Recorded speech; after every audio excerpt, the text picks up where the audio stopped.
Bonjour à tous. Aujourd'hui, j'ai le plaisir de recevoir sur ce plateau Daniel Machauvert. Il est pharmacien au sein du groupe Carré Opéra. Ensemble, nous allons parler d'un sujet d'actualité. Il s'agit de la pénurie de masques respiratoires à cause du coronavirus qui sévit en Chine. Daniel Machauvert, bonjour. Bonjour. Merci d'être venu jusqu'à nous. C'est un plaisir. Alors, pour commencer, est-ce que vous pouvez nous expliquer la pénurie de masques en Chine? Qu'est-ce qui se passe exactement? Alors, selon nos informations, la Chine produit en temps normal à peu près 20 millions de masques par jour, d'accord, ce qui représente à peu près 50% de la production mondiale, ce qui est juste énorme. Encore une fois, selon nos informations, au vu de la période du Nouvel An chinois et de la fermeture des usines, au vu des procédures de quarantaine qui ont été mises en place et des barrages routiers qui empêchent l'approvisionnement des matières premières, effectivement, il y a une grosse carence de production et donc un besoin, un déficit de production en face de besoins croissants de par l'épidémie. Effectivement, ça crée un problème. C'est une vraie épidémie. Hein. Oui, clairement. Oui, clairement, oui. voilà. Oui, et donc, ça explique cette pénurie de masques respiratoires. Eh bien, vous disiez tout à l'heure que la Chine produit en moyenne 20 millions de masques par jour, hein, absolument. En temps normal. En temps normal. Quoi qu'il arrive, au vu du seuil épidémique qui a été atteint récemment, je ne suis même pas sûr qu'ils eussent été en capacité de produire et de répondre à la demande. Même sur une production, on va dire, classique. En tout cas, on voit, nous, très bien en France, puisque le phénomène se répercute en France. Exactement. Voilà, et pas seulement. Et pas seulement, effectivement. Oui. Enfin, je vous parle en tout cas de mon activité quotidienne. Où effectivement on est aujourd'hui incapable de répondre à la demande croissante d'une patientèle aussi bien chinoise que française. Voilà. On va y venir de toute façon. Alors, combien de masques produit la Chine aujourd'hui à cause de cette situation spéciale? Alors écoutez, sincèrement, je n'ai pas l'information. En dessous du seuil des 20 000. Des 20 millions, ça c'est sûr. 20 millions, excusez-moi. Ça c'est sûr. Ça c'est sûr, ouais. Aujourd'hui, effectivement, ils ne sont pas en capacité, au vu de la quarantaine, de produire leur seuil classique, d'une part, et d'autre part, même en termes de livraison, c'eût été très compliqué au vu des barrages routiers effectivement qui ont été mis en place. Voilà. Donc il y a à la fois la capacité de production et le problème de livraison. Hein. Absolument. Les deux cumulés, ça provoque une pénurie de masques. Totalement. Ouais.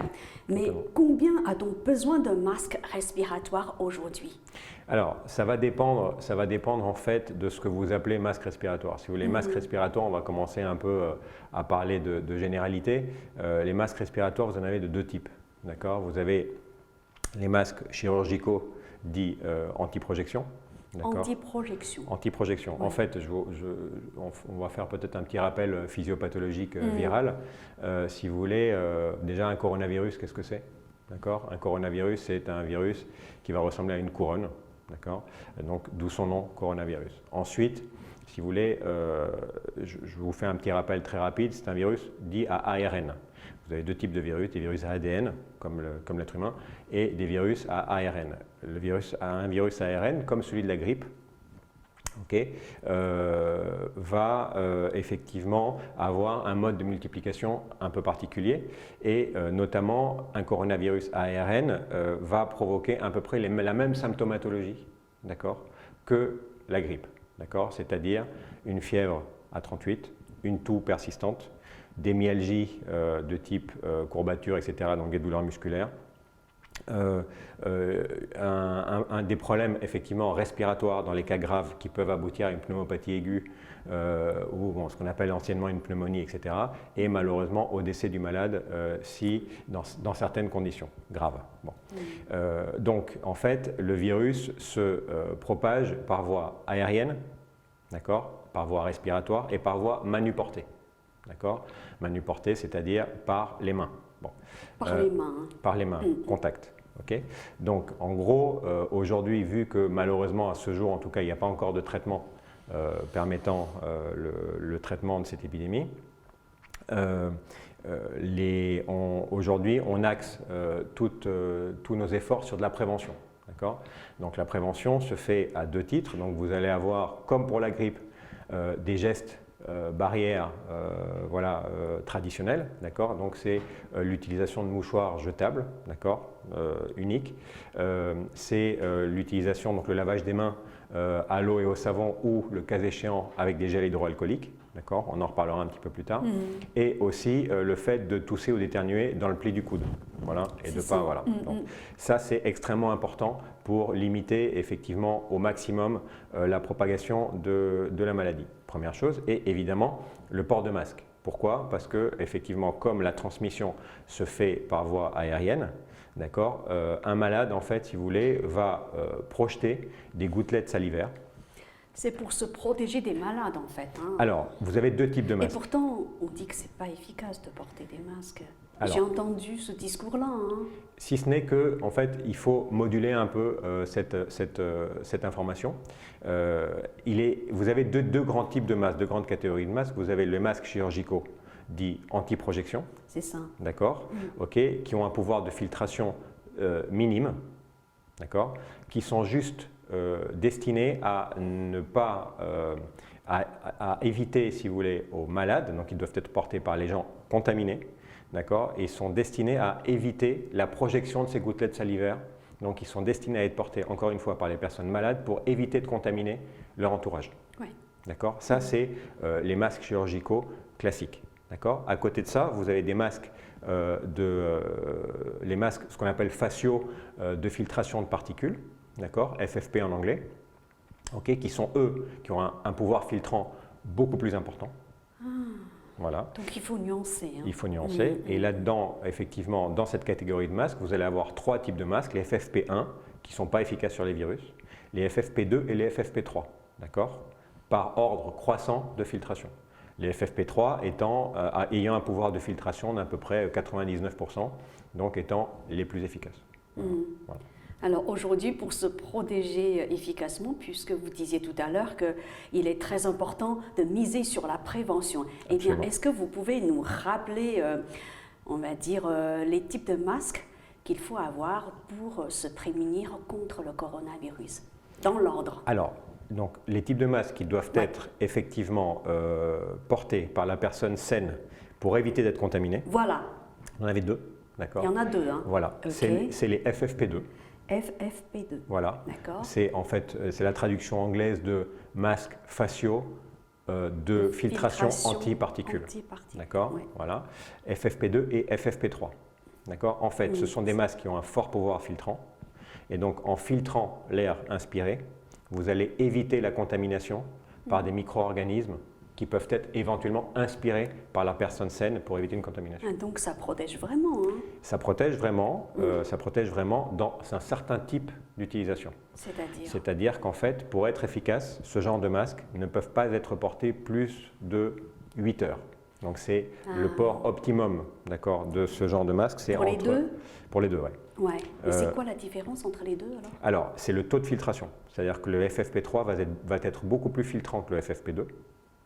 Et puisque le FFP2 va avoir un pouvoir de filtration de l'ordre de 94-95%, tandis que le FFP3 va avoir un taux de filtration de l'ordre de 99%. Seulement, il ne faut pas les porter au-delà de 8 heures, c'est ça que vous voulez dire? Alors, c'est difficile, si vous voulez, d'avoir une valeur, on va dire, seuil, au-delà de laquelle il faut changer de masque. C'est entre 4 et 8 heures. Voilà. C'est pas beaucoup. C'est pas beaucoup, surtout que c'est très, très compliqué d'en trouver en ce moment. La seule chose, effectivement, qu'on peut vous dire, c'est que les FFP3 ont souvent une valve expiratoire, c'est-à-dire une espèce de petit dispositif sur le masque qui favorise en fait le passage de l'air pour augmenter le confort du porteur. Voilà, et effectivement donc d'augmenter l'efficacité effectivement de ce masque sur la durée. Voilà. Voilà, donc ça c'est une première chose. Quel que soit le type de masque qu'une personne saine décide de porter, un FFP2 ou un FFP3, aujourd'hui, Effectivement, il faut savoir qu'ils doivent répondre à des normes particulières qui sont, bon, je vais vous le lire, c'est le EN 149 2.2001. Ça, c'est une norme de filtration, d'accord, qui doit effectivement répondre enfin, c'est une homologation, si vous voulez, de filtration. Donc ça, c'est une norme obligatoire. Et à côté de ça, une fois que le masque, effectivement, est porté, il ne doit plus être enlevé. Voilà, jusqu'à effectivement pendant les 4 ou 8 heures. Si jamais il est enlevé, il ne doit pas être remis, il doit être changé. Voilà. C'est-à-dire qu'à partir du moment où vous le mettez sur le visage, vous le gardez sur le vous visage. Le gardez. Si jamais vous l'enlevez pour une raison X ou Y, il ne fait plus, voilà, il n'y a plus d'effet de filtration. Il faut le changer. Vous n'êtes plus couvert à 100%, enfin à 100%, en tout cas à la capacité optimum du masque. À quel rythme doit-on changer de masque alors? Voilà. Donc c'est tous les... Entre 4 et 8 heures. Entre 4 et 8 heures Ouais. Mais alors? Si la personne veut être protégée au maximum. Hein. C'est peut-être pour ça qu'il y a une telle pénurie de masques, non? C'est l'une des raisons quand même, puisqu'on doit changer quasiment tous les jours. Ah, vous devez même changer vu la plusieurs fois par jour, capacité de production de la Chine qui est quand même réduite, on comprend. Hein. Absolument. Absolument, c'est exactement ça. Alors effectivement, moi je vous parle de notre quotidien dans nos pharmacies. Aujourd'hui, effectivement, on a une vraie action d'information, d'accord, de nos patients. Et effectivement, on leur dit que pour avoir aujourd'hui un port de masque optimum, d'accord, qui serve à quelque chose, donc il faut vraiment s'orienter encore une fois sur les FFP2 ou FFP3, qui doivent être portés évidemment en situation éventuelle de contamination, c'est-à-dire quand vous êtes chez soi, effectivement, ça ne sert à rien d'en mettre. Ok, donc en situation de contamination potentielle, et effectivement qu'il faut les changer toutes les 4 à 8 heures de port. Ouais. Est-ce que vous pouvez donner quelques précisions sur les situations éventuelles de contamination? Alors, c'est difficile, si vous voulez, dans le sens où nous, notre quotidien sur Paris n'est pas aujourd'hui à même, il n'y a pas de seuil épidémique en France, quoi, clairement. Hein, voilà. Il y a quelques cas. Voilà. 6 cas, je crois. Hein. Absolument, oui, 6 ou 7, hein. Enfin, 6 voilà, dernière nouvelle, mais voilà, on n'a pas du tout, on n'est pas dans la situation, malheureusement, que peuvent vivre un certain nombre de Chinois en Chine aujourd'hui. Donc, la contamination aujourd'hui en France est extrêmement improbable. Ça va être effectivement les personnes qui ont été en contact avec une personne ayant été absolument qui a été à Wuhan qui ont été en contact normalement prolongé, d'accord. Si vous croisez quelqu'un dans la rue ou autre, c'est quand même extrêmement compliqué d'attraper cette pathologie. Donc effectivement, on n'est pas du tout dans la situation que peuvent vivre malheureusement encore les Chinois dans cette région de Chine. Vous avez prononcé tout à l'heure un mot important. Contact prolongé, ça veut dire quoi? Ça veut dire quoi? Ça veut dire qu'en fait, encore une fois, on va prendre comme exemple, si vous voulez, le mode de transmission grippale. D'accord? Une grippe aujourd'hui, effectivement, pour l'attraper, il faut qu'il y ait projection de gouttelettes salivaires. C'est ça. D'accord? Voilà. Ou un contact interhumain, d'accord, manuel ou autre, avec la personne malade. D'accord. Donc, effectivement, ça réduit le champ des possibles. C'est-à-dire que vous ne pouvez pas aujourd'hui, a priori en tout cas, attraper une grippe en croisant quelqu'un dans la rue. Voilà. Il faut que le contact soit prolongé. C'est-à-dire quelques minutes, 5 minutes, 1 heure? C'est très difficile de vous... Hein. Voilà, c'est très difficile parce que voilà, on n'a pas de... Enfin, voilà, les données ne sont pas précises à ce point-là, mais il faut, il faut retenir que le contact doit être quand même prolongé. Il y a eu un cas notamment en France d'un médecin, je ne sais pas si vous en avez entendu parler, qui a été contaminé par l'un de ses malades qui revenait de Wuhan, voilà, et effectivement, il a été contaminé lors de son examen médical. Voilà, et donc effectivement, voilà, c'est un bon exemple il est resté un certain temps avec son patient, et effectivement, de ce fait, il a été contaminé comme ça. Mais il aurait pu prendre des précautions, c'est un médecin. Comment Alors, vous expliquez ça? c'est un médecin, c'était le début aussi de l'épidémie, d'accord. Je pense que l'information n'était pas aussi pointue qu'aujourd'hui. Au vu, visiblement, au vu de ce que des informations dans les médias, ce médecin s'est mis en quarantaine tout seul et a appelé le SAMU, d'accord, justement pour être soigné dans des conditions qui soient sécures pour lui et pour son entourage, quoi. Voilà. Tout à l'heure, vous avez présenté 2 types de masques, hein, réservés aux personnes bien portantes pour se protéger. Hein. Oui. Mais pour les gens qui sont atteints du coronavirus, est-ce qu'il y a un autre type de masque? Alors, si oui, de quoi s'agit-il? Alors justement, c'est les masques dont on a parlé tout à l'heure, qui sont donc les masques chirurgicaux anti-projection. C'est-à-dire que, encore une fois, ce sont des masques qui n'ont pas de pouvoir filtrant, du tout, qui sont juste destinés à éviter la projection des gouttelettes salivaires qui peuvent éventuellement contaminer l'entourage des malades. Voilà.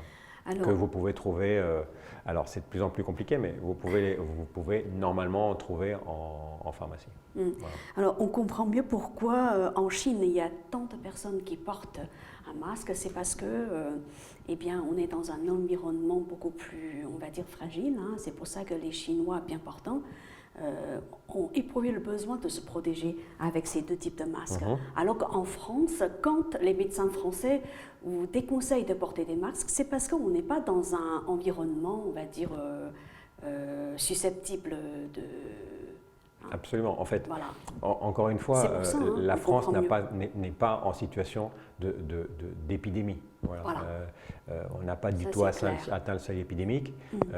Voilà. Il faut aussi rendre dire un grand bravo aux services médicaux français qui, avec le SAMU qui est extrêmement bien structuré, permet aussi d'éviter la contamination de cette pathologie.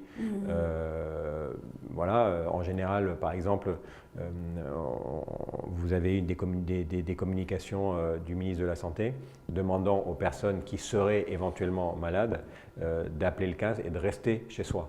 Et de ne pas se rendre sur des services, dans des services d'urgence et autres, où ils pourraient contaminer dans les salles d'attente, par exemple, ou autres, encore plus de malades. Donc effectivement, il faut rester chez soi, appeler le SAMU, et ces personnes seraient éventuellement conduites dans des services de maladies infectieuses pour être prises en charge de façon convenable. Et aussi ouvrir les fenêtres de temps en temps pour aérer le domicile. Hein. Voilà, absolument, absolument. Bien que, voilà, une fois que la personne est contaminée, voilà, il faut juste guider sa guérison au mieux et par exemple lui donner un traitement antibiotique en cas de surinfection pulmonaire par exemple ou autre. Voilà, par exemple. En tout cas, en Chine, on a l'habitude de se promener avec un masque, même en plein hiver, même hors période on va dire, de contamination, alors qu'en France, c'est le contraire. Comment vous expliquez cette différence de culture? Alors, vous l'avez dit vous-même, je pense que c'est culturel. Voilà. C'est culturel. Clairement, à ce jour, bon, évidemment, ça commence un peu à changer ces derniers temps au vu de l'épidémie de coronavirus, mais effectivement, traditionnellement parlant, les Français en particulier et les Européens en général, d'accord, sont peu habitués à porter des masques, peut-être parce que culturellement, effectivement, c'est moins classique en Europe et peut-être aussi parce qu'ils sont moins sensibles aux problèmes respiratoires, notamment de pollution, etc., qui peut exister ou qui a pu exister en Chine à un moment donné. Voilà. Et pourtant, selon la presse française, hein, en ce moment, de plus en plus de Français se ruent sur les pharmacies pour acheter des masques. Absolument. C'est ce que vous vivez au quotidien? Au quotidien. C'est effectivement une grosse partie de notre patientèle est un peu contaminée par ce mouvement de panique. D'accord. Des Français, hein? Des Français, absolument, des Français. Ils craignent peut-être une aggravation de l'épidémie, ou en tout cas de la pathologie, de la transmission en France. Et donc, soit effectivement, ils font des réserves, d'accord, pour eux et leur famille, voilà, soit effectivement, voilà, ils essayent de s'équiper au mieux, voilà, pour lutter contre une éventuelle contamination, quoi. Est-ce que vous leur expliquez de temps en temps que il n'y a pas raison de paniquer Alors, quand vous voyez arriver des acheteurs français, par exemple? C'est notre travail au quotidien. C'est-à-dire qu'en tant que pharmacien, effectivement, on est là aussi pour éviter la désinformation médicale, d'accord, et essayer de rassurer nos patients au mieux, d'accord, quels qu'ils soient, que ce soit des patients chinois ou des patients français. On est là effectivement pour les rassurer au mieux et surtout éviter de propager un mouvement de panique qui aujourd'hui, encore une fois en France, n'a pas lieu d'être. N'a pas lieu d'être, effectivement, on est d'accord. Hein. Alors plusieurs pays, dont la France, le Royaume-Uni, le Japon et la Corée du Sud, ont déjà envoyé des équipements dont les masques en Chine. Oui. Est-ce que c'est votre cas? Alors, personnellement, encore, non. Dans le cas de votre groupe, bien sûr. Alors, personnellement, non. On a été effectivement contacté par l'ambassade chinoise en France et par un certain nombre d'associations universitaires en Chine. Les demandes sont tellement importantes, si vous voulez, que malheureusement, au vu de notre problème d'approvisionnement en France en ce moment, on n'a pas pu assurer ces commandes. Voilà. Donc à notre petit niveau, on a décidé de participer, si vous voulez, en réservant un quota, d'accord, de masques, voilà, qu'on va offrir en fait aux patients. Vous offrez? Oui, absolument. Voilà, c'est notre geste à notre petit niveau, si vous voulez. On trouvait ça normal en tant que pharmacien de le faire. Et on va l'offrir notamment aux patients qui seraient amenés à repartir, voilà, dans ces régions de Chine touchées par le coronavirus. Mais est-ce que la France est frappée, elle aussi, par la pénurie de masques? En fait, si vous voulez, c'est toujours pareil, c'est la loi de l'offre et de la demande, si vous voulez. C'est-à-dire que la demande a explosé totalement depuis une dizaine de jours. Vous pouvez donner un ordre de grandeur? C'est difficile dans le sens où… 50%? Ah non, beaucoup plus. Plus? Oui, je pense que ça doit être 300 ou 400%. 300? Oui, à mon avis, à mon humble avis. C'est-à-dire qu'on on délivre un nombre de masques au quotidien, c'est juste incroyable. Incroyable. D'ailleurs, pas que. C'est-à-dire que tous les éléments nécessitant la prévention, on a parlé effectivement d'une transmission manuportée du virus, et donc la nécessité d'utiliser des gels hydroalcooliques. Et effectivement, voilà, ces gels hydroalcooliques ont également présentent une demande croissante et explosive, effectivement, de la… Voilà. Une croissance exponentielle. Exponentielle, c'est impressionnant. Ouais, impressionnant. Alors, on connaît la capacité de production de masques en Chine, qui est de l'ordre de 20 millions par jour en temps normal. Et qu'en est-il de la France? Alors écoutez, je n'ai pas cette information dans le sens où on n'a jamais été touché par une pénurie de masques. Donc en fait, en gros, effectivement, moi ça fait plus de 20 ans que j'exerce aujourd'hui, je n'ai jamais été confronté à des problématiques de ce type. Voilà. Aujourd'hui, effectivement, on est extrêmement touché par un défaut d'approvisionnement, aussi bien en gel hydroalcoolique qu'en masque, quelle que soit la catégorie de masque d'ailleurs. C'est-à-dire que, et je pense que ça c'est de la désinformation médicale, voilà, où aujourd'hui il y a énormément de gens qui vont chercher des masques chirurgicaux, alors qu'encore une fois, ça ne sert à rien en termes de prévention. C'est ça. Voilà. C'est réservé aux patients, n'est-ce pas? C'est réservé aux patients malades, contaminés, oui. Ouais. Alors, il paraît que des pharmacies françaises profitent de cette situation pour faire monter les prix. Vous avez eu cette information? Alors écoutez, je suis assez surpris en fait de cette information. Le pharmacien officinal en France est le premier maillon de la chaîne sanitaire française. C'est-à-dire que c'est la première personne que les patients de tout type vont consulter en cas de problème de santé. Voilà. Notre rôle aujourd'hui, c'est un rôle de santé publique majeur et on est au contraire là, encore une fois, pour rassurer les patients, quel qu'il soit. Rassurer les patients, d'accord, si possible. Hein, c'est un devoir humanitaire. Hein. C'est un devoir professionnel déjà. Professionnel, effectivement, voilà. humain aussi, Humain mais professionnel, oui. d'accord, on a été formé pour ça. Je vois mal aujourd'hui un pharmacien profiter de ce mouvement de panique, d'accord, pour augmenter son chiffre d'affaires. Voilà. En tout cas, il est évident, d'accord, que dans les pharmacies où j'exerce, c'est absolument pas le cas. Voilà, il n'y a pas eu d'augmentation de prix. On essaye au contraire d'avoir un stock nécessaire pour répondre à la demande, d'accord, et avec un degré d'information qui est quotidien dans nos officines. Est-ce que vous pouvez présenter votre pharmacie? Alors, oui, enfin, on a un groupe de 4 pharmacies, d'accord, qui s'appelle Carré Opéra, voilà, qui est localisé dans le quartier des Grands Magasins, d'accord, à Paris, du boulevard Haussmann, donc à côté des Galeries Lafayette, à côté du Printemps.